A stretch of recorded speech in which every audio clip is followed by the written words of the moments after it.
dai ka RSS kabayalam dai ka shynshar ukni jong khynnah ba khlad ha Karnataka ki nong tho khubor kilalej ban pensha shalendam kabron harum ka shnong pen ursla layo ban yakendu ya uba wan janlang khong tani umama jong khynnah ubal khlad ha ka bol pensha ba ka kerteng jong persa jong ubala khlad udai ukre lang khong tani uker lang kumbala pau ha ki khubor bat ulaong ba ka arta jong khynnah kam dai khat laisnem hynrei ka dai khan drusnem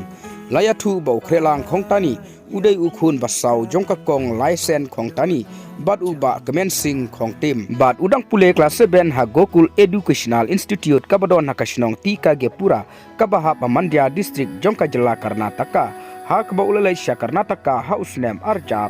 ar laya thu ba hakamit jongka khatsau tarik uluber arja arfsan kibor penya jongka school ki pentip bau khrelang lembat ki pat ki para khynnah kila kempang bat kila penkit ya usha hospital bat khamhadin katdo katne por klia thu bau kham yo bor hynrei ka jingpang kala khibyang bat dai hakapor saubaje ne sausteng haka step prengap jongka khat santarik ubnai leber jong snem arja arfsan ba don shu haka baya dai pat bat ka jinglei jong khrelang khong tani sha Karnataka uba wan janglang khong tani uliathu bakam dai ka seng RSS kabayalam hynrei la ialam da ka seng kablatip kum kalai shynshar cultural society kumta nakaleng ka ying kasem kalapin shai bakam don ban kenno ne kentho yano